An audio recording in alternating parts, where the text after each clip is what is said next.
آقا کریم سے پوچھا گیا کہ مومن بزدل ہو سکتا ہے؟ فرمایا نہیں، مومن بہادر ہوتا ہے۔ بلکہ فرمایا ہو سکتا ہے کبھی وہ بزدلی کر جائے، آخر بشری تو ہے۔ پھر پوچھا گیا مومن بخیل ہو سکتا ہے؟ کہا نہیں، مومن جو ہے وہ سخی ہوتا ہے، لیکن ہو سکتا ہے کبھی بخل کر جائے، بشری تو ہے۔ پھر تیسرا سوال حضور سے پوچھا گیا مومن جھوٹا ہو سکتا ہے؟ فرمایا جھوٹا نہیں ہو سکتا، یہ طے ہے کہ مسلمان ہو اور جھوٹا ہو، یہ نہیں ہو سکتا۔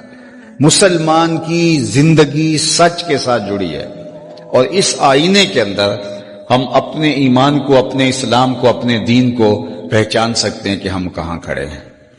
آج لوگ کہتے ہیں جھوٹ نہ بولیں تو جناب سودا نہیں بکتا۔ میں کہتا ہوں جاپان والے پوری دنیا پہ بیچ رہے ہیں، سچ بول کے بیچ رہے ہیں۔ لوگ ہاتھوں ہاتھ لے رہے ہیں، آنکھیں بند کر کے لے رہے ہیں۔ تو یہ کہاں سے فلسفہ نکالا؟ جھوٹ سے چیز ایک بار بکتی ہے، روز روز نہیں بکتی۔ ایک بار آپ کسی کو دھوکہ دے دیں گے، اگلی دفعہ کوئی دوسرا دھوکہ کھانے آئے گا، وہ دوبارہ پلٹ کے نہیں آئے گا۔ عالی مرتبت سامعین، ہم کیسے جھوٹ بول سکتے ہیں جب ہمارے نبی صادق بھی ہے اور امین بھی؟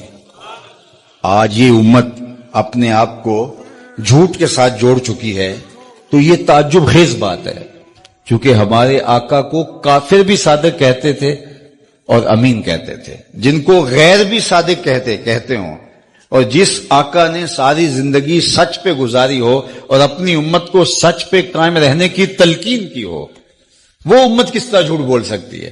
پھر وہ امت بھول گئی ہے اپنے منصب۔